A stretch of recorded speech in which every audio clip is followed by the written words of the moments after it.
안녕하세요. 주식 분석가 달수입니다. 금일은 독일 하이퍼 인플레이션에 대해서 말씀드릴 건데요. 독일에서 발행된 100조 마르크 지폐입니다. 독일에서는 돈을 너무 많이 풀다 보니까 100조 마르크 지폐까지 발행하게 된 건데요. 우선 독일 하이퍼 인플레이션은 1차 세계대전으로 인해서 발생하게 되었습니다. 1차 세계대전부터 먼저 말씀을 드리겠습니다. 1차 세계대전은 1914년부터 1918년까지 지속된 대규모 국제전쟁으로 주로 유럽을 중심으로 전개되었고요. 유럽 국가들 간의 무역경쟁, 식민지 확장, 군비 경쟁이나 지역 갈등 등이 주요 원인이었습니다. 1914년 6월 오스트리아 황태자 부부가 암살당하는 사라예보 사건이 발생하면서 시작하게 됩니다. 오스트리아가 사건의 배후로 알려진 세르비아에 선전포고를 함으로써 제1차 세계대전이 시작되었는데요. 당시 오스트리아의 동맹이었던 독일은 여러 강한 나라들과 충돌로 입은 피해를 만회하기 위해서 전쟁에 참전하게 되었는데요.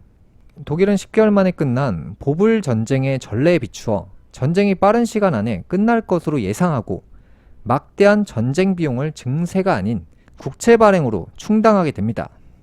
전쟁에서 승리할 거라는 확신을 가지고 전쟁에서 진 나라들의 영토나 지하자원 등 전쟁에서 얻게 될 전리품과 배상금을 통해서 전쟁 비용을 만회할 수 있다고 독일은 판단했습니다.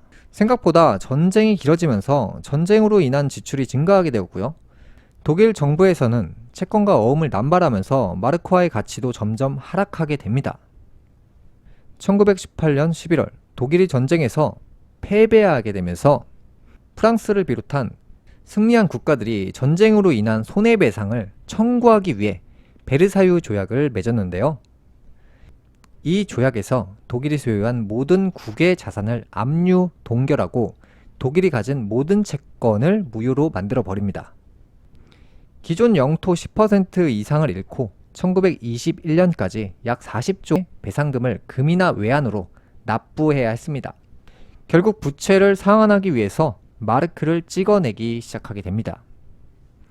당시 독일의 외화 부채는 GDP 대비 330%였고요. 모든 자원이 전쟁에 동원되다 보니까 상품의 공급이 원활하지 않은 상황에서 물건이 부족한 상황에서 시중에 대량으로 돈이 풀리게 된 상황이죠. 물가는 상승했고 화폐 가치는 하락하게 됩니다. 1921년 1달러 대비 60마르크라면 1923년 1달러 대비 4조 2천억 마르크까지 마르크의 가치가 하락하게 되었습니다. 당시 월급을 받으면 돈의 가치가 워낙 많이 하락하다 보니까 받은 월급을 수레로 옮겼다고 합니다. 돈의 가치 하락으로 인해서 지폐로 난로에 불을 지피는 모습이고요. 지폐로 벽지를 도배하는 모습입니다. 어린 아이들 같은 경우는 지폐로 연을 날리기도 하고 지폐로 탑을 쌓으면서 놀기도 했고요. 지폐로 옷을 만들기도 했다고 합니다. 1923년 빵 한 조각의 가격이 이렇게나 많은 돈을 지불해야 살 수 있었는데요. 맥주 가격이 오르는 속도가 너무 빠르다 보니까 맥주를 원샷으로 마셨다고 하고요. 이렇게 상태가 악화되자 대규모 뱅크런이 발생되었고요. 이에 정부는 더 신속하게 마르크화를 찍어내 위기를 대응했습니다. 미국이 위기가 터질 때마다 달러를 발행하는 것과 유사합니다. 돈을 찍는 것을 남발하다 보면 결국에는 하이퍼 인플레이션을 향해서 간다는 거죠. 전 세계에서 돈을 찍지 않는 나라가 현재는 없습니다. 현재 상황은 어떤 국가가 먼저 하이퍼 인플레이션을 경험을 할지 봐야 되고요. 1922년부터 1923년까지 달러 대비 마르크화는 99% 하락했고요. 물가는 3,870억% 상승했습니다. 1923년 말 빵 1kg의 가격은 4,280억 마르크였는데요. 우표 한 장은 1,000억 마르크였고요. 엄청난 물가 폭등으로 중앙은행에서는 고액권 지폐를 발행하게 되었는데요. 1조 마르크 동전이나 100조 마르크 지폐를 발행하게 되었습니다. 결국 독일은 하이퍼 인플레이션을 인해서 물가 폭등을 감당할 수가 없게 되자 지불불능을 선언하고 승전국들과 배상금 상한을 완화하는 합의를 맺게 되었습니다. 독일 정부는 하이퍼 인플레이션을 막기 위해 렌텐 은행을 설립하고 독일 화폐 마르크를 기반으로 렌텐 마르크라는 임시 통화를 발행하게 됩니다. 기본적으로 농장과 공장을 담보로 발행했고요. 농장과 토지는 한정적이라서 화폐 발행량은 32억 렌텐 마르크로 제한하게 되면서 화폐의 희소성을 부여하게 됩니다. 1924년 렌텐 은행은 1조 마르크당 1렌텐 마르크로 바꾸는 디노미네이션을 단행하게 됐는데요. 화폐 액면 단위를 1조분의 1로 일치시키게 됩니다. 화폐의 가치가 붕괴가 돼버리면 그 화폐를 없애는 작업을 하거든요. 그게 바로 화폐 개혁인데요. 예를 들어서 우리나라에서 화폐 가치가 떨어지게 되면 이 단위를 올리면서 새로운 화폐를 발행하는 형태로 가는 건데요. 1원이 사라졌고요. 5원이 사라졌고요. 이제 50원도 사라지겠죠? 그 다음에 100원짜리 동전도 사라지겠죠? 이 1000원짜리 화폐도 앞으로 먼 미래에는 없어지게 되는 거죠. 독일 같은 경우는 이 시중에 풀려있는 1조 마르크를 정부에서 회수해 간 다음에 1렌텐 마르크로 바꿔주는 작업을 하는 거예요. 그게 바로 이제 화폐 개혁인데요. 자, 그러면은 이제 우리나라 화폐로 좀 설명을 해볼게요. 만약에 어떤 사람이 100만원권을 들고 있어요. 이 화폐 가치가 굉장히 많이 떨어지다 보니까 정부에서는 새로운 화폐를 발행하게 되면서 이 100만원을 걷어들이고 새로 발행한 화폐를 바꿔주는 거죠. 예를 들어서 우리나라에서 1페소를 발행을 해요. 그러면은 100만원과 1페소의 가치는 동일합니다. 그럼 정부에서 이 100만원을 가져가고 1페소를 주게 되면서 이 원화를 전부 다 태워버리는 거죠. 그럼 시중에는 이제 1페소부터 다시 시작하는 거예요. 그 다음에 10페소, 그 다음에 100페소, 그 다음에 10,000페소. 우리나라 같은 경우도 1원 사용 안 하죠. 5원 사용 안 하죠. 이제 100원도 없어지겠죠. 1000원도 사라지겠죠. 이 만원도 사라지겠죠. 이 화폐 가치가 계속 하락하게 되면 이제 5만원권의 실제 가치가 1000원이 될 수도 있는 거죠. 그러다 보면 이 정부에서는 이제 10만원을 또 발행을 하겠죠. 이런 식으로 액수가 작은 화폐의 사용량은 줄어들게 되는 것이고 점점 고액 화폐가 발행이 되는 원리를 가지고 있는데요. 지금 우리나라는 5만원권까지는 온 겁니다. 그 다음에는 10만원권, 그 다음에는 50만원권, 그 다음에 100만원권이 발행이 되겠죠. 나중에는 이 복리로 가치가 하락하게 되면서 만약에 한 달 월급이 10억 원이 된다. 그럼 정부에서는 새로운 화폐를 발행하게 되면서 1페소 같은 이런 단위를 다른 걸로 교체를 하게 되면서 기존에 많이 뿌려진 화폐를 걷어들이고 새로운 작은 값의 화폐를 발행하게 되는 거죠. 독일 같은 경우에는 화폐 액면 단위를 1조분의 1로 일치시켰습니다. 그래서 예를 들어서 1조 원을 1원으로 동일하게 일치시킨 거죠. 렌텐마크가 시중에 유통되면서 독일의 하이퍼 인플레이션은 수습 단계에 들어가게 되었고요. 경제학에서는 렌텐마르크의 기적이라고 불리게 되었습니다.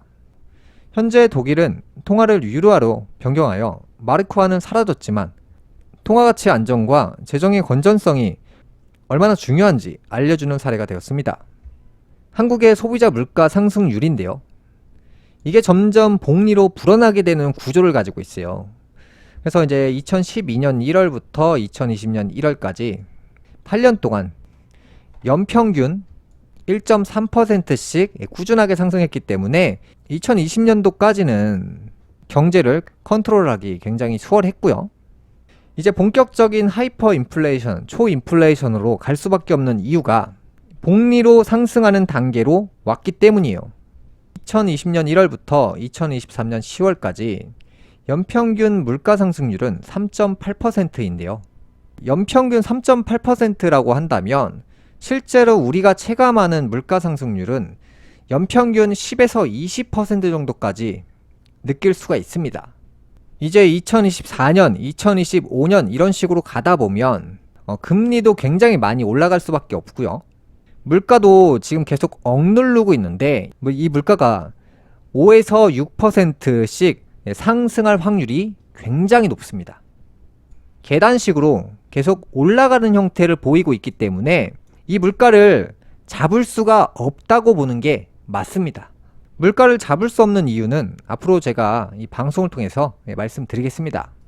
2023년 9월 IMF 논문에 따르면 현재 인플레이션은 긴 싸움이 될 수 있다고 합니다. 5년 안에 고물가 해결된 사례가 111건 중 64건에 불과하고요. 인플레이션 극복을 위해서는 일관된 정책이 필요합니다. 지금 미국 정부에서 하는 것을 잘 보시면 금리를 올리다가 동결하다가 내릴 것처럼 얘기하고 일관적이지 못하기 때문에 오히려 그 시간 동안 금리를 올리지 못한 시간 동안 더 많은 재앙을 쌓아서 그 이후에 터진다는 거죠.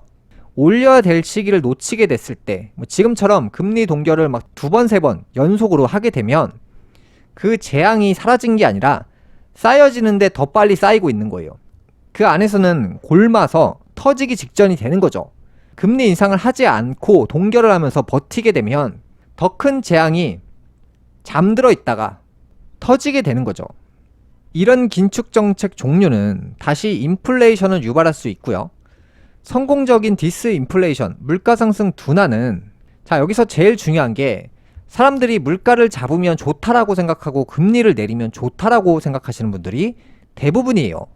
정치인들이 솔직하지 못하고 국민들을 안심시키기 위해서 거짓말만 하기 때문에 이 사람들은 잘못된 정보를 오해하고 알고 있어요.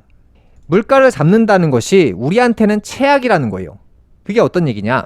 물가가 저렴해진다는 것은 어떤 거냐면 기업들의 매출이 하락하고요. 자영업자들의 매출이 반토막 밑으로 떨어집니다. 성장 같은 경우도 마이너스 성장을 하게 돼요. 모든 분야가 다. 그 다음에 물가가 잡히면 내 월급이 그대로 있을 것 같잖아요. 내 월급이 줄어들게 됩니다. 성과금이 줄고요. 보너스가 줄어들게 돼요. 물가가 잡힌다는 것은 모든 것들이 하락한다는 거예요. 그래서 내 월급이 하락하기 때문에 물가가 잡힌다는 것은 내 월급도 하락하는구나. 경제도 하락하고 일자리 구하기가 굉장히 어려운 시대가 열리는구나 라고 이해하셔야 됩니다. 물가를 잡는다는 얘기 자체가 결국에 우리 모두가 희생정신으로 버텨야 되고요. 이러한 희생을 통해서 거시경제의 안정성을 이룰 수 있습니다. 우리가 미래를 위해서 지금부터는 물가를 꼭 잡아야 되고요. 물가를 잡는 과정에서 우리는 굉장히 어려워질 겁니다. 어쩔 수 없는 과정입니다. 성장을 했으면 하락기도 인정을 해야 됩니다. 기본적으로 이제 금리 인상을 하게 되면서 돈을 빌리는 사람의 비용을 증가시키면서 대출 수요를 억제시킵니다. 전 세계 경제는 부채로 만들어집니다. 부채로 시장이 형성되고요. 부채로 부동산 시장이 커지고요. 주식 시장이 커집니다. 자영업자들의 매출, 기업들의 매출은 부채로 만들어지는 겁니다. 그 부채가 만들어진다는 것은 돈이 그만큼 뿌려진다는 거예요. 돈이 많이 뿌려지다 보니까 돈의 가치가 하락하고 물가는 폭등하고 일자리가 넘치게 되죠. 이 부분을 강하게 억제를 시켜야 되는데 기본적으로 금리 인상을 할 수밖에 없다는 겁니다. 그래서 미국이 금리 인상을 멈춘다, 내린다는 사실은 기대하실 필요가 없습니다. 금리는 올릴 수밖에 없는 구조를 가지고 있어요. 그동안 수많은 돈을 풀었고 많은 사람들의 신용이 바닥을 치고 있어요. 신용이 없기 때문에 돈을 빌릴 수 있는 집단이 소수가 된 거예요. 돈을 빌리는 사람이 많아야 경제가 성장하고 확장이 되는데 지금 같은 경우는 돈을 갚는데 허덕이는 사람들이 많기 때문에 이런 시간이 계속 지속된다고 한다면 뱅크런이 계속 터지게 될 거예요. 첫 번째로는 금리 인상이 가장 중요하고 정부에서는 지출 삭감을 통해서 경제 내 돈의 유동량을 축소해야 됩니다. 그래서 우리나라의 돈의 양을 축소시키면서 자영업자들이 매출이 줄어들게 되고요. 기업들의 매출이 줄어들게 되고요. 여러분들이 원하시는 물가는 반드시 이런 식으로 간다면 잡히게 됩니다. 그런데 이걸 제대로 하지 않기 때문에 물가를 못 잡는다고 제가 말씀드린 거예요. 이게 단순하게 이론적으로 보면 물가를 잡는 게 굉장히 쉬워요. 근데 왜 물가를 못 잡냐면 물가를 잡기 위해서 희생양이 필요합니다. 대출 받은 사람들이 전부 다 쓰러져야 되고요. 자영업자들이 전부 다 문을 닫아야 되고요. 기업들의 10곳 중 7군데가 파산을 해야 됩니다. 일자리는 절반 이상 사라지겠죠? 그러면 물가를 잡기 위해서 화폐 가치를 올리면서 모든 것을 정상적으로 만들기 위해서 이러한 방법을 모르는 게 아니에요. 다 쓰러지기 때문에 방법을 알아도 못한다고 보는 거죠. 지금 같은 경우도 화폐를 계속 뿌리고 있는데 화폐의 양이 계속 증가하고 있는데 물가는 절대 잡히지가 않죠. 그 다음에 이 세 번째로 노동자 임금을 억제하기 위해서 제가 이전에 말씀드린 게 기본적으로 해고 열풍이 불 수밖에 없는 구조를 가지고 있다고 했고요. 그 다음에 시급이 아무리 9,000원대라고 해도 실제로 이 시장에 가보시면 12,000원에서 15,000원까지 시급을 주는 곳이 있어요. 이 시장이 이 돈이 과열됐기 때문에 최저시급보다 더 많은 돈을 받을 수 있었고요. 이런 영향으로 물가가 폭등한 거고요. 돈이 넘치는 거죠. 현재 상황대로 천천히 가다 보면 최저시급을 향해서 9,000원을 향해서 시급들이 내려가는 거죠. 그래서 이제 노조들 같은 경우는 임금 인상을 계속 요구했잖아요. 돈이 넘치다 보니까. 임금을 억제하고 하락시키기 위해서 실업을 창출하거나 방치시킵니다. 시장이 일부러 어렵게 만드는 거예요. 그래서 이제 실업을 창출하게 되면, 겁을 주게 되면 임금 인상 자체를 요구하지 못하죠. 진짜 경제가 제대로 된 디스인플레이션을 실행하게 된다면 최저임금이 하락하게 될 거예요. 최저임금이 만약에 올라간다라고 했을 때는 제대로 하고 있지 않다는 거예요. 그래서 이제 물가 상승을 억제한다는 것 자체가 경제를 축소시키는 단계입니다. 기본적으로 이제 금리 인상이나 정부에서는 이제 유동성을 축소하는 단계나 노동자의 임금을 축소시키는 이 단계로 들어가게 되면 경기 침체가 올 수는 있어요. 그런데 큰 자본가들이, 이 준비된 자본가들이, 소규모 자본가들이 망가지는 김치찌개 메뉴를 하시는 분들이 우리 동네에 한 10군데가 망해버려요. 그러면 이러한 분들의 희생으로 인해서 최저임금은 하락하고 음식점들은 막 폐업하고 이 와중에 자영업을 준비한 굉장히 치밀한 분이 이 시장을 딱 들어가서 돈을 벌 수 있는 기회를 오히려 만날 수가 있다는 거예요. 모두가 넘어지는데 그걸 정확하게 간파해서 그 시장을 용기 있게 들어가는 거죠. 일할 사람들은 넘치고 임금은 줄어들었고 요식업을 하시는 분들은 망했고 그 시장에 대해서 정확하게 파악하시는 분은 이런 기회에 돈을 버실 수 있다는 거죠. 이 자본주의의 위기가 오면 노동자들의 희생이 필요한 거예요. 이전에도 제가 말씀드린 게 해고 열풍이 시작된다라고 했죠. 하이퍼 인플레이션이나 디스인플레이션으로 가게 된다고 했을 때는 결국에는 노동자들이 해고를 당해서 돈이 없기 때문에 그 사람들이 집을 가지고 있고 그 집을 내놓을 수밖에 없는 악순환이 계속 반복되는 거죠. 그리고 물가가 만약에 잡힌다고 했을 때는 부동산 가격이 폭락하게 되는 원리를 가지고 있습니다. 전 세계 경제의 축인 미국에서는 매일같이 화폐를 발행하고 있어요. 그러면서 물가가 잡힌다고 얘기하고 있죠. 전 세계에 있는 사람들은 돈을 늘리고 있는데 이 물가가 잡힌다고 생각하고 있습니다. 그런 일은 절대 발생하지 않습니다. 미국에서는 국채를 발행하는 것을 중단하게 된다면 물가는 잡히고요. 미국 은행에서 대출을 내보내는 것을 멈춘다면 물가는 반드시 잡힙니다. 그런데 국채를 매일 찍고 있고 대출을 매일 내보내고 있습니다.